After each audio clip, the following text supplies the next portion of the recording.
بسم الله الرحمن الرحيم.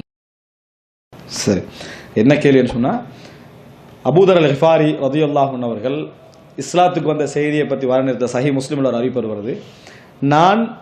அதாவது ரசூல் ஸல்லல்லாஹு அலைஹி வஸல்லம் அவங்கள கஅபத்துல்லாஹ்ல வச்சு அவங்கள சந்திக்கிறான். ஃபஸ்ட்டாக அவருடைய சந்திக்கிற நேரத்தில் அஸ்ஸலாமு அலைக்கும் அபூதர் அல் கிஃபாரி ரதியல்லாஹு ரசூலுல்லாஹை பார்த்து என்ன செய்கிறாங்க, அதாவது சொல்கிற நேரத்தை, அந்த செய்தியை பற்றி சொல்கிற நேரத்தில் நான் தான் இந்த இஸ்லாத்துடைய முதலாவது அந்த சலாத்தை முஹம்மதை நான் என்ன செய்தேன், நான் சொன்னேன் அப்படின்னு என்ன செய்கிறார் சொல்கிறார்.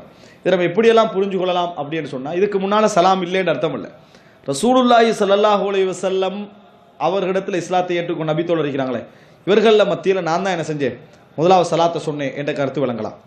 இரண்டாவது என்னன்னு சொன்னால், சலாத்தை இந்த வடிவில் சொன்னது, அஸ்ஸலாமு அலைக்கும் என்ற வார்த்தையோடு சொன்னது. ஏன்னா குர்ஆன்ல எல்லாம் நீங்கள் பார்க்கலாம் எப்படி வரும்னு சொன்னால், சலாமுன் அலைக்கும், சலாமுன் அலை காலு சலாமா, சலாமன் அலைக்கும், அஸ்ஸலாமு அலா மன் இத்தபல் ஹுதா, இப்படியான வார்த்தைகள் தான் குர்ஆன்ல என்ன செய்யும் வரும்.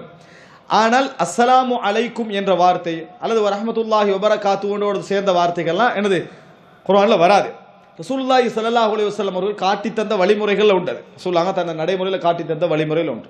ஒன்றில் அவர் அந்த அஸ்ஸலாமு அலைக்கும் வரஹ்மத்துல்லாஹி வபரகாத்துஹு என்ற வார்த்தையை நான் தான் முதலாக சொன்னேன் அர்த்தமாக இருக்கணும், அல்லது சலாமுன் அலைக்கும் என்ற வார்த்தை அஸ்ஸலாமு அலைக்கும் நான் சொன்ன வார்த்தையாக இருக்கணும். எப்படியோ இது ரசூல் ஸல்லல்லாஹு அலைஹி வஸல்லம் அவர்கள் இந்த இஸ்லாத்தை பிரச்சாரம் செய்யறதுக்கு ஆரம்பித்த பின்னால முதலாவது சொன்னவன் நான் அப்படி என்று தான் நம்ம புரிந்து கொள்ளணுமே தவிர முன்னால இல்லைன்னு அர்த்தம் இல்லை. ஏடா ஃபில் இஸ்லாமின்னு வருது இல்லை, ஃபில் இஸ்லாமி, இஸ்லாத்தில் முதலாவது நான் அப்படியே செய்து சொன்னவேன் என்று சொல்றாங்க. மற்ற இன்னொன்று புரிஞ்சுக்கொள்ளணும், அபூதர் அல் கிஃபாரி ரலியல்லாஹு அன்ஹு அவர்கள் எப்போ இஸ்லாத்துக்கு வந்தாங்கன்னு சொன்னா, இந்த 4-5 பேர் இஸ்லாத்தை ஏற்றுக்கிட்டு இருந்தாங்களே, தாருல் அர்கமுக்கு முந்தி, தாருல் அர்கம் கூட ஆரம்பம், அதுக்கு முந்தி இருந்து தாருல் அர்கம் நுழைய முந்தி அப்போ இஸ்லாத்தை ஏற்றுக்கொண்டார் அபூதர் அல் கிஃபாரி ரலியல்லாஹு அன்ஹு.